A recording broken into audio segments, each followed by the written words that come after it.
Hello everybody and welcome to this playthrough for Pro and Expert Division with various win for the World Tour 9-hole Cup here in Golf Clash the game. Before we take a closer look, make sure that you do hit the thumbs up button, also subscribe to the channel and turn on the notifications. The exciting part with the World Tour 9-hole Cup is that we will see all par 3s. This is the first time we have seen this concept in Golf Clash, and that is super exciting. 9 different par 3s from 9 different courses will allow us to actually play the tournament quicker than normally because it's only par 3s, but also that we're gonna have to dig into those really nice puzzles that I love to do because I'm a big fan of par 3s here in this game. Follow the info box on the right hand side to get the club distance adjustment, elevation adjustment, also what ball and club type I suggest you to play with. Have in mind that those are all suggestions and you don't have to follow if you don't want to, but there's always a plan behind it. Last but not least, get the best guys on the market for tour and tournament play by scanning the QR code here on the screen, or you go directly to patreon.com/golfclashtommy. You have the link in the description down below. So let's go to hole number 1.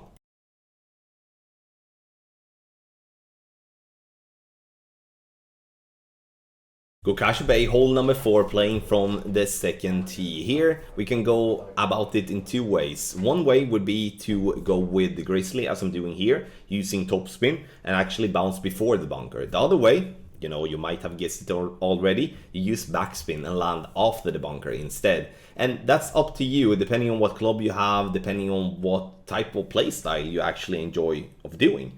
So here I'm using the Grizzly, aiming short of hole because the tailwind will push the ball rolling on towards the green. Medium distance plus 20 is what I'm using here in the video. Adjustment is done, and we're gonna center the ball and hit perfect. The reason I'm playing with a Kingmaker and this hole in particular is because this is definitely a shot that will be affected a lot by the wind, and to avoid having to pull a lot of rings, I'm making sure to use a ball with a good wind resistance. Ball comes in lovely, and we drop a nice little hole-in-one here on Gokasha Bay.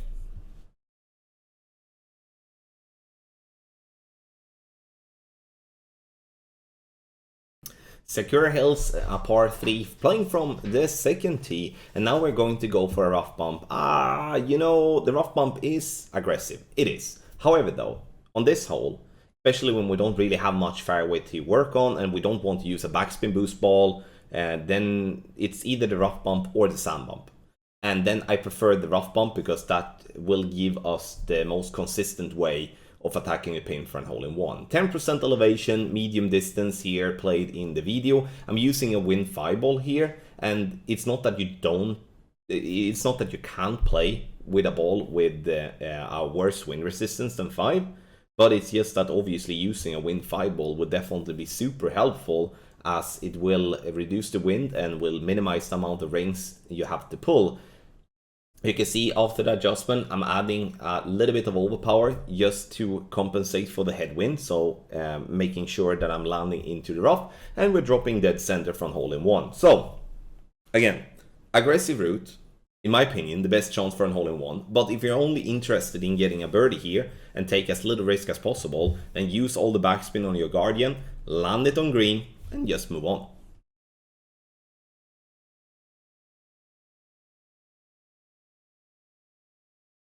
Meadow Castle, not often we do see that in a tournament or even in tour play, as we can only play it on tour number 1. Here I'm gonna, from second tee, I'm gonna use all the backspin that I can, and I'm going to try to land just behind the pin and then roll back. However though, that's actually a bit, it's difficult when we're playing with a tailwind. It would be easier with a headwind, as the headwind will then help to have more speed once past the pin and roll back.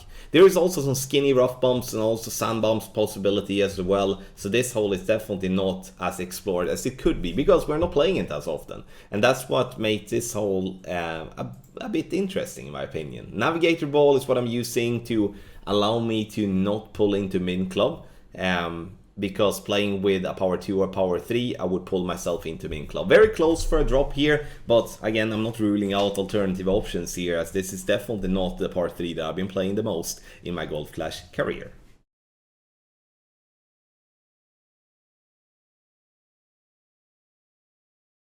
Hole number 7, I honestly don't know what to say. Can you do a par 3 with more glitches or bumps than what they have here? I don't think so. This is probably my least favorite par 3 in the whole game. Even though we do have spots here from the rough that can give you some sort of consistency if you are very spot on. But there are so many glitches here from the rough or bouncing on the fairway with all the bumps that it's gonna be just if you drop the hole in one, it's a massive bonus. Here I'm adjusting max plus 10, I'm pulling back one ring after that, and then trying to go for the rough bump. I will be missing right, but I spent unfortunately too much time because I got pissed off here because couldn't really find anything consistent, and in the end we got an edge burner here to show you as the rough bump is a possibility. You can use the fairway to bounce over towards the green, but then you do have the bumpy road there to bounce over towards the pin as well. It's up to you to decide which way you want to go. And what you feel will give you the best possible chance to lock in the birdie, but also give yourself an outside chance for an hole-in-one.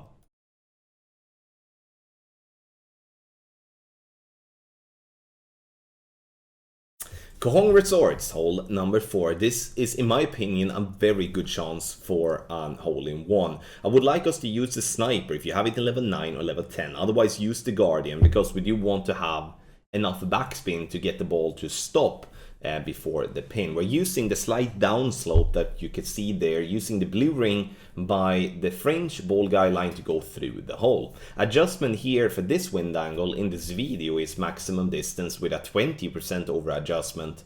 Center the ball and hit perfect, and the hole-in-one is going to be a good possibility.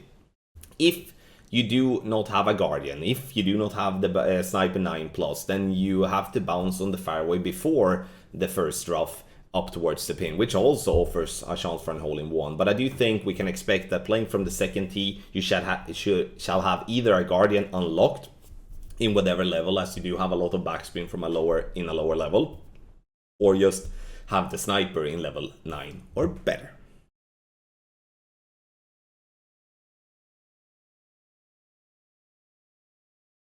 Acacia Reserve, and this is an inconsistent par 3 where I do believe from the second tee the rough bump with a sniper is the best chance for us to get an hole-in-one. But that doesn't mean that this is going to be easy, because you can see the ball guideline is flickering back and forth once just around the pin, and that's because the green are so bumpy. So it's either going to be that we are using an approach like this, or that we're using an approach with a lot of backspin, which most likely going to have to be a shot with some backspin boost applied and stuff like that.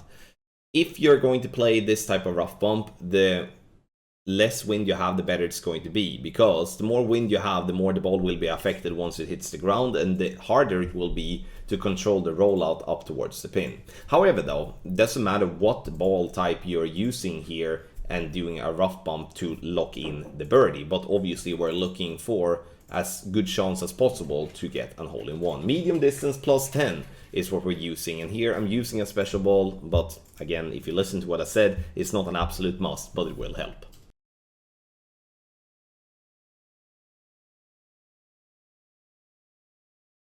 Yamil Dunes, hole number 2 from the second tee. This is one of my favorite par 3s in the game. I think it's mainly due to that I've been having pretty decent success in tournaments by finding creative and nice shots, and especially with going with the rough bump, but also with other type of approaches. However though, the rough bump in my opinion is by far your best chance for consistently getting a drop here. So if I do have the possibility to play a rough bump, then I'm gonna play a rough bump. Quarterback, it is, if we do play in headwind. If we do play in tailwind, we're gonna play with our sniper instead, with a power 3 ball, because then it's going to pull us into min club if we're playing with a quarterback in tailwind. Minimum distance plus 5. No need to play with anything else than a navigator if the wind obviously is low enough. Otherwise, I would say trying to play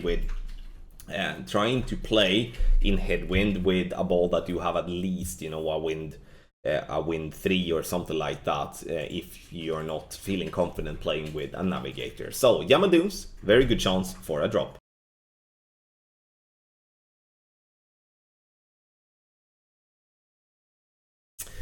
Shiruba Springs, a par 3 here, playing from the second tee, and we're going to look to play from absolute min line here. Pack the Grizzly or a Saturn that gives you a firm min line, and then we're using a power 2 ball such as the Katana. 5 backspin, and we're using 2.5 right spin there in the end.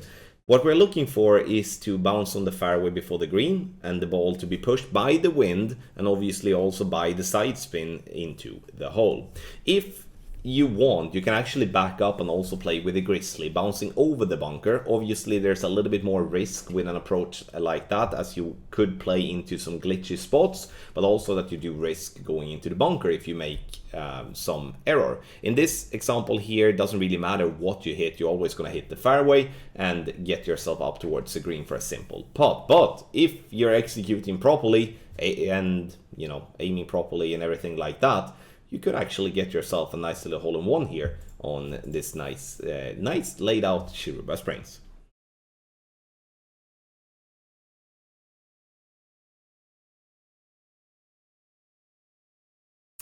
For hole number 5 here, there are a lot of big funnels, and I'm gonna go for one of them, which is gonna be the one with a lot of backspin. You can see here I'm using a lot of backspin with one left spin and getting my ball. You can see now when I'm moving my target here now, it's not really moving from the pin, which means that's called a funnel. The goal here for me was to aim with the inner ring by the rough line and to have the ball guideline to be just left of the pin, because when I'm adjusting here now, as I'm dropping down into the bunker, I will lose a little distance, and therefore I will compensate it by aiming on the left hand side. Because the more left I were, the more right the ball guideline were shown, which is, I mean, that's sometimes that happens, and that's good that we're spotted that. No elevation, true club distance here with the rocket. You can see that we come onto the green and it falls down the hill here and it drops lovely right at pin for a beautiful hole-in-one. For those of you that do have experience of this hole, know that there is an absolute massive funnel on the left side of the bunker as well, and that's definitely worth exploring in certain wind angles. But I do believe when it is a crosswind left to right to left, the rock bump there in the center allows you to remove most of the tricky parts, because even though there is a massive funnel on the left, there is a big slope is going to go up and it's going to fall down. There's a lot of roll and a lot of movement compared to there in the center, and therefore my focus was on this rough bump here in the middle. Interesting hole, and I do believe we're going to see a lot of hole-in-ones on hole 5.